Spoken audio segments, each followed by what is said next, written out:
Olá, seja bem-vindo a mais um encontro da Educação Especial na perspectiva da educação inclusiva. Meu nome é Thaís Luz e esse é o meu sinal. Hoje vamos dar início a mais um tema. Vamos falar um pouco sobre ambientes pedagógicos alternativos. Então, o que seriam esses ambientes pedagógicos, né? Então, o ambiente pedagógico escolar, ele deve ser pensado com o objetivo de oferecer um lugar acolhedor e prazeroso para o estudante em todas as fases. Então, o ambiente pedagógico é toda a escola, não é? Então, a escola, quando criada, ela deve ser pensada em ser utilizado todos os seus ambientes, desde o pátio, quadra, refeitório, tudo o que a escola puder disponibilizar, não é, desses seus ambientes e fazer uso desses ambientes não só para a finalidade como a merenda, a hora da merenda, do lanche, por que não utilizar também aqueles ambientes, esse ambiente, como seria o caso do refeitório, para uma aula diferenciada? Não é? Usar a biblioteca, usar a grama que a escola porventura tenha. Então, esses ambientes pedagógicos alternativos são importantes também para as aulas. É importante que o professor utilize esses ambientes. Então, esses ambientes alternativos, eles também são aproveitados, não é? São utilizados e eles servem para o desenvolvimento cognitivo, motor e para a socialização dos estudantes. Não é? Então, quando os estudantes saem ali do espaço da sala de aula e vai permear por toda a escola, conhecer esses ambientes, tomar propriedade desses ambientes e saber que ali eles podem não só brincar, mas também aprender com cada espaço.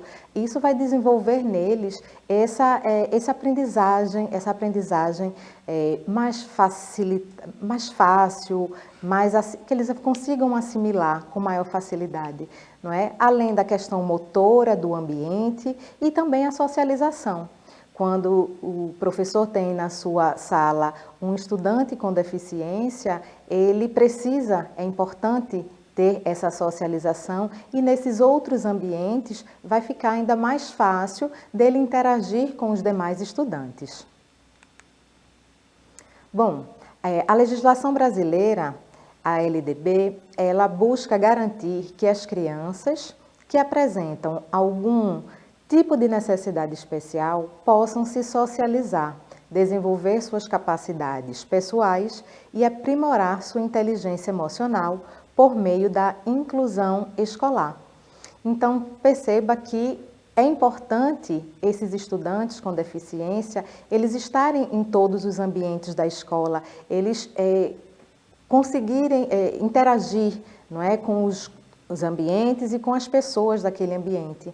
De repente, dentro da sala de aula, esse estudante, ele fique ali um pouco acanhado, um pouco envergonhado e em um outro ambiente ele se sinta melhor, mais acolhido para interagir com os colegas. Lembrando que esses ambientes seriam não apenas para socialização, não é? Esses ambientes precisam ser usados também como forma de aprendizagem.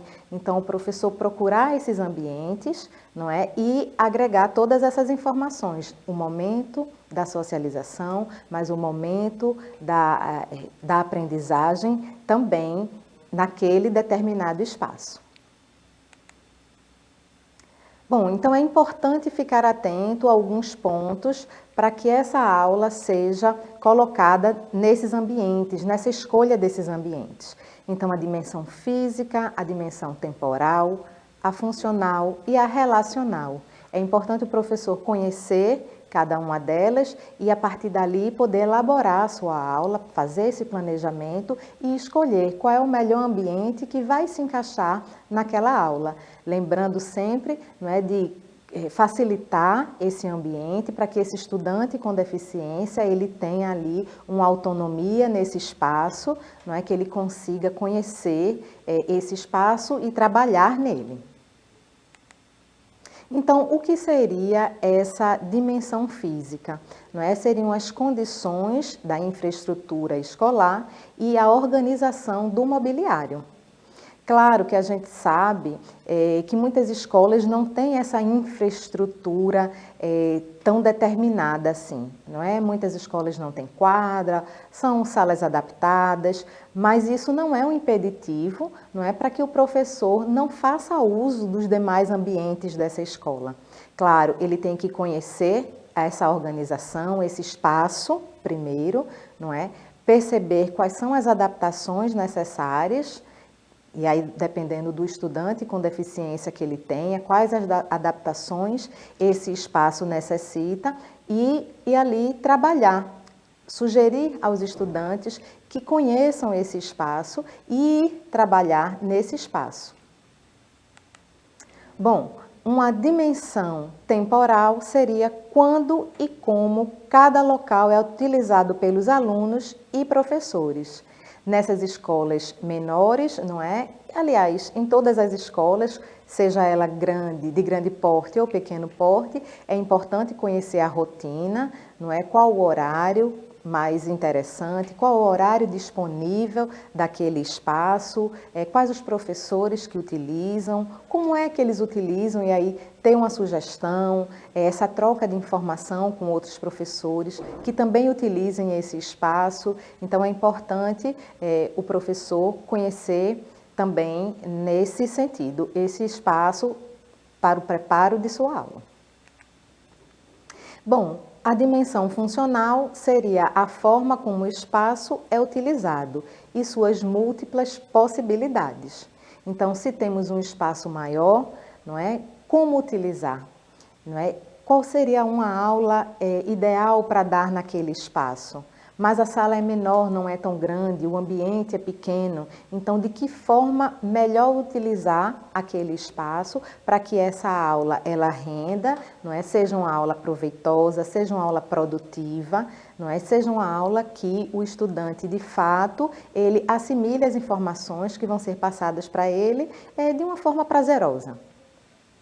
E, por fim, nós temos essa dimensão relacional, que seria quem utiliza cada ambiente e de que maneira, não é? Mais uma vez, tentando conhecer esse ambiente, que outros professores utilizam, de que maneira esse ambiente é utilizado, ou até mesmo sem ser os professores. Se nós temos um refeitório, qual é o movimento daquele refeitório? Quem faz parte dele?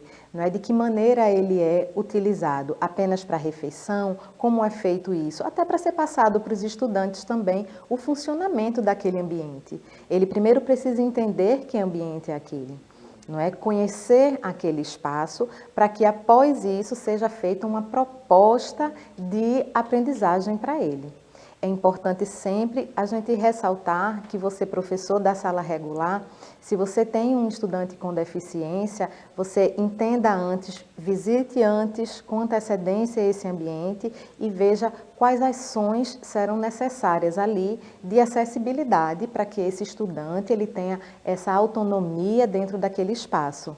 Seja um mobiliário que precise ser modificado de lugar, se for um estudante que faça uso da cadeira de rodas, se for um estudante cego com baixa visão, quais são as adaptações necessárias naquele espaço. Então, é importante ficar bem atento a todos esses pontos antes de levar esses estudantes. Essa aula precisa ser bem planejada para que ela flua e tenha esse objetivo alcançado, que é a aprendizagem, que são as relações, não é? As socializações que esses estudantes vão fazer em cada ambiente.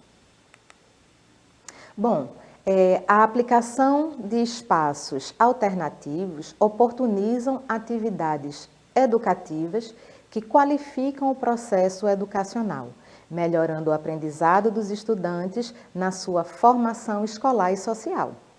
Então, é um resumo do que nós vimos hoje, não é? É interessante o professor propor essas atividades em outros ambientes, nesses ambientes alternativos que a escola pode ter, seja ela de maior ou menor porte, mas é importante que o professor conheça todas elas e perceba, não é? Em cada espaço da escola, o que ele pode trabalhar com os estudantes, o que aquele ambiente pode trazer de aprendizagem para aqueles estudantes, não é? Então, que eles conheçam também. E até quando o professor ele utiliza, faz uso desses ambientes, é ali que o estudante vai também aprendendo a se comportar fora daquele ambiente que é a sala de aula. Não é? Porque dentro da sala de aula, os estudantes já sabem as fileiras, cada um tem o seu lugar, ou não, é quem chegar primeiro. Então, é importante que fora dali, não é? Como ele deve se comportar? Também faz parte desse aprendizado, também faz parte desse ambiente alternativo. Eles aprenderem a se comportar num lugar diferente. Porque se todos os dias eles estão ali, dentro da sala de aula, naquele mesmo movimento, e de uma hora para outra é proposto a esses estudantes uma aula extra-escola, uma aula fora da escola, um parque, um museu, e aí os estudantes acham aquilo tão novo que não entendem como se comportar naqueles ambientes. Então, essa utilização dos ambientes da escola, que não sejam apenas a sala de aula, eles vão aprendendo como se comportar, não é? Em cada ambiente, o que é preciso, qual é o foco de interesse de visitar aquele ambiente, de estar ali naquele ambiente, e aí vai preparando, não é? Essa autonomia para eles, essa responsabilidade, que quando eles precisarem ter ou tiverem, for proposto uma aula fora dos muros da escola, não é? Esses alunos já vão estar ali preparados e sabendo o que vão fazer, como devem se comportar nos ambientes fora da escola. Se você tem um estudante com deficiência, novamente a gente traz que você perceba, professor, a dificuldade, a necessidade desse estudante, na verdade, qual tipo de comportamento, qual tipo de ajuste no ambiente será necessário para que eles possam também estar ali interagindo de igual para igual com os estudantes que não têm deficiência. Então, é um estudante surdo, o que é que ele vai perceber ali, as informações visuais que ele vai ter, se ele vai conseguir olhar, não é? Se ele não vai ter nenhuma barreira estrutural na frente dele para ele perceber o professor e o que o professor está colocando. A pessoa com deficiência visual ou cego, a pessoa com alguma deficiência física. Então, preparar esse ambiente também é muito importante. Vamos oportunizar nossos estudantes a conhecer os diversos ambientes da escola, não é? Não precisa ser todos os dias, professor, mas uma vez ou outra, uma vez por mês, uma aula de matemática fora, uma aula de história, por que não oportunizar essa experiência aos estudantes, não é? Bom, por hoje ficamos por aqui, eu te aguardo no nosso próximo momento, continuando falando sobre ambientes pedagógicos alternativos. Até mais!